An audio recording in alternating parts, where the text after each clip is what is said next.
Many of us struggle to truly relax and let go, and there's a very good reason for this that we'll be exploring in this video. If you think about how colloquially people think about relaxation, you get home from a long day at work and then you grab for something external to sort of bring yourself down. Maybe you grab a bottle of wine, you plonk yourself in front of the television, or you have a hot bath, maybe you smoke a spliff, something along those lines.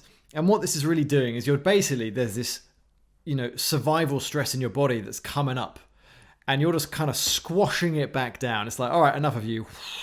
Squash it back down, and then through that external means, you sort of calm your nervous system, and you feel relaxed again. The problem is that when you do it this way, you're just pushing that stress back into your system. And it's only going to come up again the next day. So if you have another long day the next day at work, all of that stress is just going to rush back up to the surface again.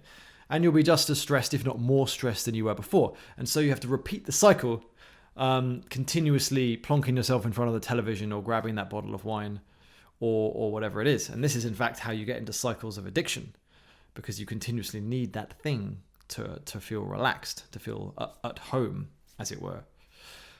The issue comes when we misunderstand where this stress is coming from and what happens when it disappears. So we think that, it's that long day at work that caused the stress. This isn't actually the case. The long day at work was the trigger for latent stress that was already in the body. It was already there, and it was just waiting for the right trigger to come along, go, knock on the door and go whoosh. It would suddenly rise to the surface, and that stress originates in our childhood. There would have been some situation where we needed that fight or flight response to try to feel safe. Maybe we needed to stand up for ourselves. Maybe we felt like we needed to run away because we didn't feel safe. Crucially, that fight or flight response wasn't allowed. Maybe you were with your parents, maybe you were at school, but that whoosh, that big rush of survival stress that was coming to your aid to help you to fight or flight got trapped, it got stuck, you couldn't express it. Maybe your parents wouldn't allow you to express it. They would just tell you to be quiet and go to your room. What happened is that stress then got trapped and had to get pushed back down into the body, and it gets stuck there as a kind of a latent stress response. Like I said, as a kind of like an unconscious tension just waiting to rise to the surface. And when it does so, that's what we call, I'm having a really stressful day. It's because there's something in the present day that mirrors that environment, like your boss has made an impossible deadline. That's kind of like a caregiver or parent, telling you, you better do this. Whoosh, we suddenly feel like we need to obey, like we're not good enough. All these kinds of things in these environments, or there's just some situation where it feels like we really, really need to get something done or achieve something. It feels like kind of life or death. Again, it triggers these past situations when we felt like that in childhood. Crucially, when we drink the wine or we watch the TV or whatever it is, and that stress, the distraction slowly lets the nervous system start to come down again. That's that stress sort of slinking back into the nervous system. So it's not processing through, it's not being felt through and integrating. It's actually just going back to where it came from, sort of stuck deep down in the nervous system.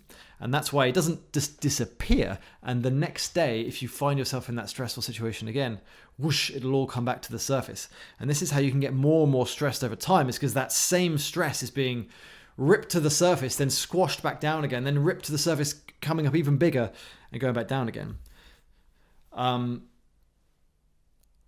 And you can see this, if we take two examples, there's the fight response. So often, what's really going on, it's not about the work, it's the fight response. We're at work, we've got this impossible deadline, we just actually want to tell our boss to bugger off. We actually don't want to be there at all. We're actually incredibly frustrated. We feel really helpless. There's this helplessness and frustration, but we can't let any of it out. You're at the office. You can't just throw your laptop out the window and say, stuff you to your boss and then just walk out.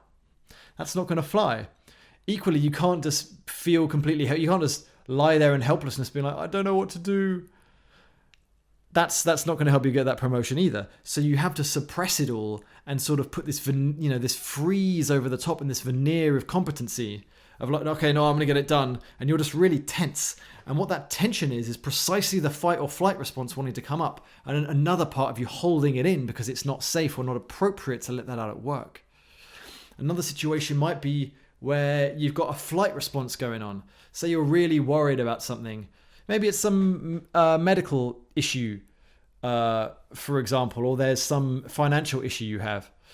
And really, your whole body just wants to run away. You don't want to face this issue at all. And so a flight response comes into your body and you want to run, but you know you can't run away.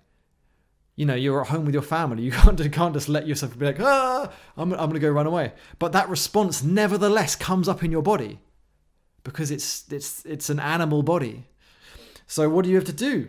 You have to squash it all back down again. And again, you feel really stuck and tense and trapped because there's this flight energy coming up that you have to suppress. And that's what we call stress. It's really this state of dysregulation where a big survival response is coming up, but we're having to squash it down because it's not appropriate to get angry or to run away. In this situation, the only way out is through that survival response. The only way it's ever going to relax is if it comes up and is felt, allowed, and comes all the way through.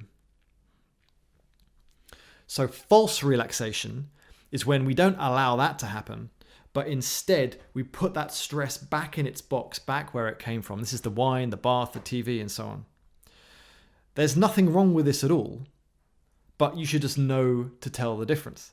So that false relaxation is just a temporary reprieve that you need some external source to assist you with, some external resource.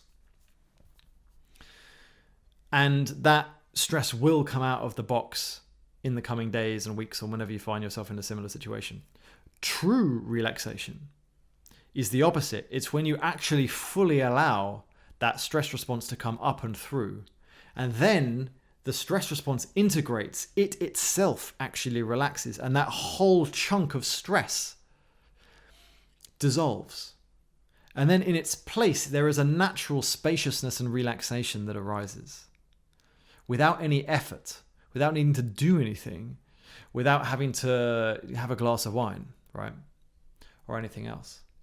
Because that's what the body is designed to do. It's only that we're interrupting the natural flow of the body by not letting these fight or flight responses come through, right? And so, there's different ways of doing this. I do have a whole video called How to Feel Your Feelings and a blog. I'd recommend you go check that out. That'll go into a lot more detail. But for starters, you can really feel this restlessness in your body. You've got to really listen to your body, connect to it, feel that stress in your body, and feel how it wants to move. Drop the thoughts and the narratives. This is the key. You have to drop out of the thinking and come into the feeling. The thinking's, oh, what about my boss? I need to get this done. How am I going to get it done? I can't believe Perry hasn't sent me that email yet that I need. Or it's worrying, oh, how am I going to get enough money? These are very understandable, but we can deal with you want to think that through at another time. Here, that physiological energy, because stress is a physiological energy that comes through your body, needs to be met and needs to be able to move. This is the key to true relaxation, letting all the stress really move. So you have to attune to it, notice it, and feel into, okay, how does this want to move? Maybe it wants to wring out the hands like that. Maybe if it's a flight response, the legs want to go like this. I see this often in clients. The legs just kind of want to tremor and shake to let that flight energy come through. You can you could stand up and sort of just bounce on your knees and shake your hands out. Maybe it wants to stretch. Maybe there's some anger coming through, frustration at your situation in the workplace, and you want to help that come through. I have lots of videos on anger. Check out my somatic release exercises on anger. That's on YouTube, and I've got an ultimate guide to repressed anger that also goes into a lot of detail on that. So that's got way more information on how you could use these. But the key is just attuning to the body, feeling that stress, and letting it move through you. And you can let that come with movements or with sounds, gestures. And the key is just staying present with the body at all times. So don't lose yourself in your head. Stay present to the body. And what you'll notice is that when you really let that stress move all the way through, there's it peaks and then there's a sudden relaxation and just, when it integrates. And suddenly the body, that signal saying, I'm unsafe, I'm unsafe, I'm unsafe, has come to an end. You felt it all the way through and it goes, and we're okay again. And in that space, you can just be, and you will have much less need to sort of relax by some external means. So that is the definition of true relaxation. And it's a bit more involved. It's a bit trickier than sort of the false quote unquote relaxation. But if you work through those layers of stress just bit by bit, day by day, you'll notice that over the long term you get much less triggered in quote stressful situations, because you're carrying much less of this latent stress from childhood with you. So that when you're in that same busy day at the office, you'll just find that your nervous system is much more calm and relaxed and open, because you've worked through a lot of that material. And whatever stress does come up will be reduced, will be less intense, and will also subside more quickly. Check out my website. I've got loads of videos on this kind of topics also on my YouTube channel, on how to feel your feelings and how to work through stress and anger and fear and so on. And I do help people one-on-one. So reach out in the link below if you want some one-on-one support. Bye.